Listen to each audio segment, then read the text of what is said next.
इस बार बहुत ज़्यादा कन्फ्यूजन है सर। नीतीश कुमार का देखिए कोई स्टैंड साफ नज़र नहीं आता है।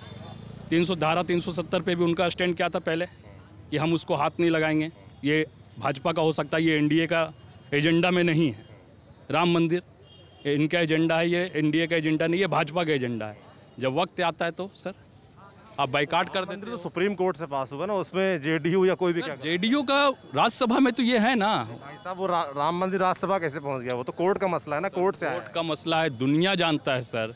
कैसे उसके आए, रिपोर्ट आया, कैसे उसका ये आया, रिजल्ट आया ना सर, जो भी कोर्ट का आया सब कुछ मान ये लिया। बताइए कि पहले जो है हिंदुस्तान का जो मुस्लिम समाज था या जो भी प्रतिनिधित्व कर रहे थे कोर्ट में मसले का, बाबरी मस्जिद एक्शन कमेटी की तरफ से, उनका कहना ये था कि जो भी सुप्रीम कोर्ट से फैसला आएगा वो स्वीकार होगा। अब फैसला आ गया, अब समस्या क्या है? फैसला कैसा आया? फैसला एक ऐसा फैसला आया सर, फैसला एक ऐसा फैसला आया, मैं आपको बता देता हूँ कि गली मोहल्ले के एक मैं ये जानना चाहता हूँ कि ये मुसलमान कह रहा था कि नहीं कह रहा था देश का कि सुप्रीम कोर्ट जो फैसला सुनाएगा वो स्वीकार्य होगा? सुनिए, सुप्रीम हो सकता है, सुप्रीम हक में फैसला सुनाता तो भरोसा रहता, सुप्रीम और विरोध में सुना दिया तो फैसला टूट गया। नहीं, सुनिए सर, सुप्रीम हमारा जमीन, हमारा कागजात, हमारा मकान आप लेके जाएंगे सर। जमीन हमारा वहाँ है, हर चीज है। तो आप बोलिएगा नदी किनारे जमीन ले लो, तो इस तरह नहीं होता ना सर।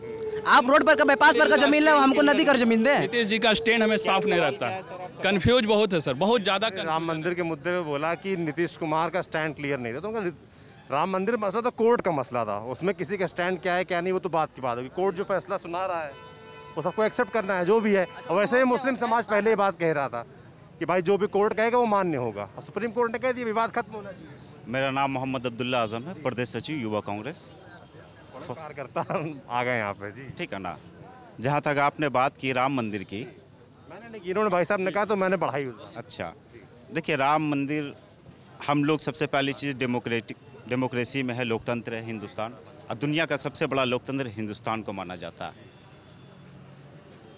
सुप्रीम कोर्ट ने जो जजमेंट दिया, हम तमाम हिंदुस्तानी मुसलमान उसका दिल से सम्मान करते हैं, लेकिन सुप्रीम कोर्ट ने अभी अगर बाबरी मस्जिद का ढांचा नहीं गिरता तो मैं लोगों से जानना चाहता हूं तब सुप्रीम कोर्ट का निर्णय क्या होता। पहली चीज़, सुप्रीम या तो ये कह दे, अभी सुप्रीम कोर्ट का जो जजमेंट आया 30-32 लोग हैं, अडवाणी जी थे और भी बहुत सारे लोग थे शामिल, तो सुप्रीम कोर्ट ने ये कह दिया कि बाबरी मस्जिद का ढांचा किसी ने गिराया नहीं। तो सवाल ये उठता है कि क्या बाबरी मस्जिद का जो ढांचा है वो खुद ब खुद गिर गया? वहाँ जो भीड़ थी, सुप्रीम कोर्ट ने ये नहीं कहा किसी ने नहीं गिराया, तो फिर सर जस्टिस कहाँ है? बात यह है कि जस्टिस आप दे कहाँ रहा है? सुप्रीम कोर्ट, ऐसा बहुत सारी चीज़ है सुप्रीम कोर्ट कह देती है, लेकिन क्या लोग मानते हैं? नहीं मानते। भाजपा की, एनडीए की सरकार है, सुप्रीम कोर्ट को नहीं मानती। आरएसएस के लोग हैं, गांधी को नहीं मानते, गोडसे को पूछते हैं, तो इसमें क्या कहेंगे आप? गोडसे को देशभक्त कहते हैं। आप बताइए, आप सोशल मीडिया देख लीजिए, अभी 2 अक्टूबर गुजरा है, सोशल मीडिया पे गांधी जी को गलत ठहरा करके और गोडसे जिंदाबाद के वहाँ कमेंट चल रहे हैं, पोस्ट चल रहे हैं। कौन कर रहा था ये? जो एक देखिए, ये जो गोडसे के मानने वाले लोग हैं, क्या गांधी जी ने किसी के साथ, किसी भी समुदाय के लोगों के साथ गलत किया? उन्होंने अपनी जान निछावर करके इस हिंदुस्तान के लिए आज़ादी की लड़ाई लड़ी। उन्होंने ये नहीं देखा कि कौन हिंदू है कौन मुसलमान है, बल्कि उन्होंने इस मुल्क के लिए अपनी कुर्बानी दी। और जो शायद आरएसएस के लोग नहीं चाहते, जो आरएसएस के लोग अंग्रेज़ों की गुलामी किए, जिन्होंने 3 से 4 बार अंग्रेज़ों से माफ़ी किए, मांगा, आज वही लोग मुसलमानों को देशभक्ति का पाठ पढ़ा रहे हैं। तो सवाल क्या बोलते हैं आप बताइए, हमारे नवादा आरएसएस के किसी बड़े नेता का बयान बताइए जो आप बातें बोल रहे हैं, सोशल मीडिया छोड़। मैं आपको बता दूं, सोशल मीडिया की बात नहीं है, आप अखबार पढ़ लीजिए, आप मोहन भागवत के स्टेटमेंट। क्या स्टेटमेंट? मोहन भागवत के कई सारे स्टेटमेंट हैं। स्टेटमेंट बताइए मुझे जो डायरेक्ट मुसलमानों के खिलाफ बोला हो। वो स्टेटमेंट देखिए, ये है कि हिंदुस्तान में अगर मुसलमानों को रहना होगा तो भारत माता की जय कहना होगा। तो मैं ये पूछता, ये बयान आया है? अभी नहीं आया, पहले किया, पहले बहुत सारी चीज़ें। कब आया बयान? कई साल हो गए, 2014 से पहले है। सोशल मीडिया में सुना है, आपने देखा है कि आपने खुद नहीं, ये भाई कोई चीज़ देखिए, सोशल मीडिया से ही चलता है ना सर, उसके घर पे डायरेक्ट। एक सेकंड देखिए, आप सच सुनना नहीं चाहते या सच दिखाना नहीं चाहते। मुझसे कह रहे हैं आप। जो आज केंद्र के इशारे पर इस देश की जनता को गुमराह कर रही है, जो कर रही है। आप एक बात बताइए, अभी चीन हमारे देश में घुस रहा है कि नहीं घुस रहा? मैं आपसे पूछता हूँ। लेकिन सरकार ये कह रही है कि नहीं, चीनी सैनिक जो है देश में नहीं घुस रहा है। राहुल गांधी हमारे कब से कह रहे हैं कि चीनी सेना घुस रही है, लेकिन सरकार ने इसको दबा दिया, इस मुद्दे को। आप सत्य को छुपा। बिहार चुनाव में ये सब मुद्दे रहेंगे। देखिए, बिहार चुनाव जो इस बार हो रहा है, खासकर अभी हम लोग कोरोना काल से निकले हैं, ये हम अभी निकले हैं, मतलब कि अभी है, ऐसा नहीं कि बिल्कुल ख़त्म हो गया है, कोरोना है। कोरोना है तो मास्क क्यों नहीं लगाते भाई साहब?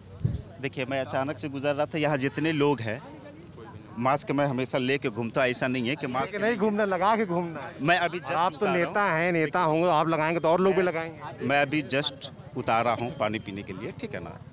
तो इस बार जो बिहार की जनता बदलाव चाह रही है, लगाना मास्क, जैसे मैंने लगाया पूरा ऊपर तक।